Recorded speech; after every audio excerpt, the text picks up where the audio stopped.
नड़ियार अनेक प्रकार पिठा तो आपण खाई किंतु आज आम बनवा नड़िया रसर एमती पिठा जहाँकि छेना पोड़ठू भी आहरी टेस्टी लगे। तो वीडियो को संपूर्ण देखंतु। मोर अनुरोध सबुतक टिप्स आउ ट्रिक को लेकिन ए पिठाटी प्रस्तुत करंतु। परफेक्ट पिठा बनइबो आउ छेना पोड़ परी लगे।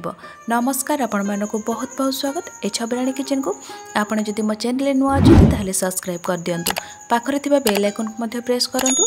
ता संगे ऑल बटन को मध्य सिलेक्ट करंतु जहाँ फल मोर नुआ नुआ वीडियो नोटिफिकेशन पाई परिबे। एबे स्टार्ट करिनेबा ए रेसिपीटी।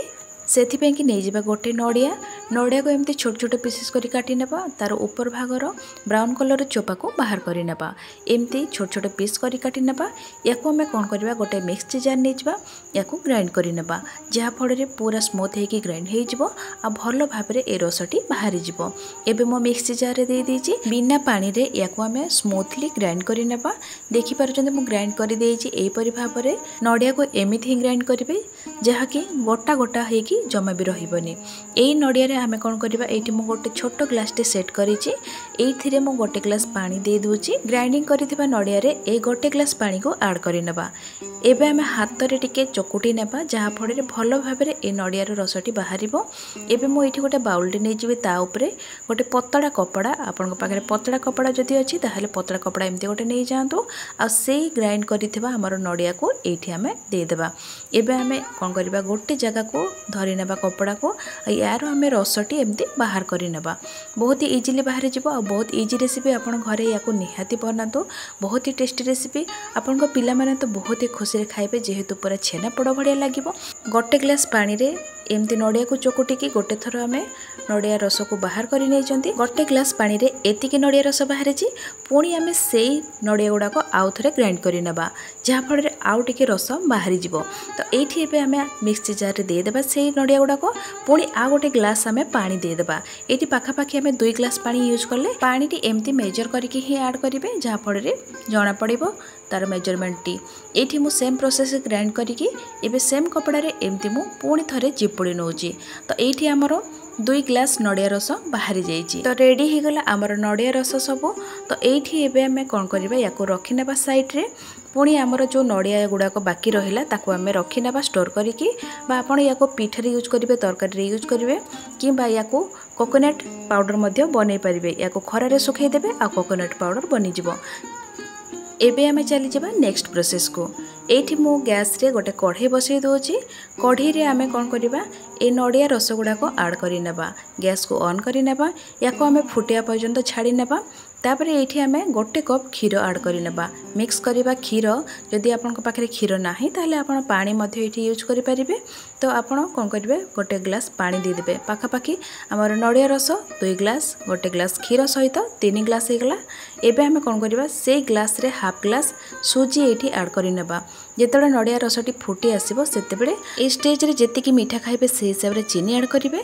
गुजराती गुंड फ्लेवर पाई ये ऐड करनेबा। सुजीटी मेजरमेंट कले पाखापाखि 4 टेबुल चामच हम। तो ये मु अध ग्लास सुजी ऐड करिछि। एठी कॉर्नफ्लोर मु गोटे चामच रखी। या जगह आपण चाउल गुंड मध्य यूज कर परिबे, नहले मैदा मध्य यूज कर परिबे। केवल शाइनिंग आसे पे याको आम यूज करबा। तो ये आम कौन करबा पानी देकी याको गोटे स्लरी प्रस्तुत करनेबा।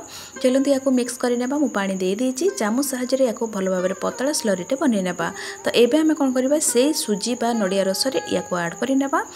कॉर्नफ्लोर स्लरीटी ऐड कला बेलू सांगे सांगे या भल भाव में कंटिन्यूअसली मिक्स करेंगे, नहले जल्दी लगिज तले आउ बहुत जल्दी थिक एबे आम ये गोटे चामच गुआ घी देदेबा जहाँ फल आउ टे शाइनिंग आसीज।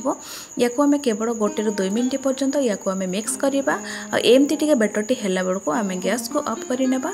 चलते ये परफेक्ट हो जाए आमर बेटरटी। तो ये आम कौन करवा एबे से पिठा प्रस्तुत करने ये मु गोटे नहीं केक टिन। ता भितर मु गोटे चामच गुआ घी ऐड करके या आम सबुआडे स्प्रेड करके लगे नेबा। या जगह आपण जेकोसी छोट बाउल मध्य नहीं पारिबे। नड़िया क्षीर पिठार बेटर जेतिकी अच्छी आपणकर से हिसाब से आपण बाउलटे सेट करंतु। एमती टिके घी किंबा तेल लगे नियंतु। ता उपरे आमर से रखिथिबा बैटर को ऐड करि नेबा आउ टिके ठीक हो जाइए टिके ठंडा भी हो जाइए ता उपरे आ गोटे चमच घी ऐड करि नेबा बा तेल मध्य ऐड करि परिबे। तो एठी गोटे स्पेचुअल साहाय्य आमे याकू पॉलिश करि नेबा जहा फल ऊपर भाग बढ़िया भाव में पॉलिश हो जिवो। एई जगह रे आपण चाहिए किछि ड्राई फ्रूट्स मध्य ऐड करि परिबे ड्राई फ्रूट्स ऐड करंतु तापरे याकू पुणी आउ थरे स्पेचुअल साहाय्य रे एमती टिके स्प्रेस कर दियंतु। बिना ड्राई फ्रूट्स रे मु बनौची आपण मध्य बिना ड्राई फ्रूट्स रे बनै परिबे। एबे चली जबा नेक्स्ट स्टेप को याकू जेहेतु आमे स्टीम देबा सेति पेंगी गोटे कढ़ई बसै नेबा गैस रे। एठी मु आधा ग्लास पानी दे देची तापरे गोटे स्टैंड दे दोची पानी टी गरम हेबा पई कि आमे टिके कवर करि नेबा जहा फल रे जल्दी गरम हे जिवो। एबे पानी टिके गरम हे आसलानी एठी आमे केक टिन टी को रखि नेबा याकू आमे 10 मिनिट पई कि स्टीम करिया पई छाडी नेबा। ता ऊपर गोटे प्लेट किंबा एल्युमिनियम फॉइल देकी कवर करि नियंतु जहा फल रे पानी भीतर को पसिबनी। तो समस्तଙ୍କ घरे प्लेट अवेलेबल थाए तो आमे कवर करिबा जहा फल रे पानी पसिबनी। पुणी आमे लीड को एठी कवर करि नेबा कवर करके आमे 10 मिनिट पर्यंत वेट करिबा। 10 मिनिट पर आमे गैस को ऑफ करि नेबा किछि समय ठंडा करि नेबा। ठंडा हे गला पर देखि पारुचंती हाथ रे आ जमा लागुनी। तो एबे हमर पूरा स्टीम हे कि पूरा ठंडा हे जेची बढ़िया भाव रे। एबे आमे पिठाटी को डिमोल करि नेबा जेमिति आपण केक डिमोल करंती सेम प्रोसेस रे। एबे एठी गोटे प्लेट देकी ता ऊपर याकू आमे उल्टी नेबा आराम रे पिठाटी बाहरी जी। केते चिकन हे कि पिठाटी बाहरी जाईची कौन से खंड खंड हेनी कि तले लागिनी बहुत ही बढ़िया भाव में बाहरी जाइए। एठी मु किछि चेरी नोची याकू मु डेकोरेट करूची केवल ऑप्शनल मु डेकोरेट करिया पे नै। आपण जदि ड्राई फ्रूट्स ऐड करिया पे चाहउचंती ताहले स्टीम करिया पूर्व ड्राई फ्रूट्स ऐड करंतु।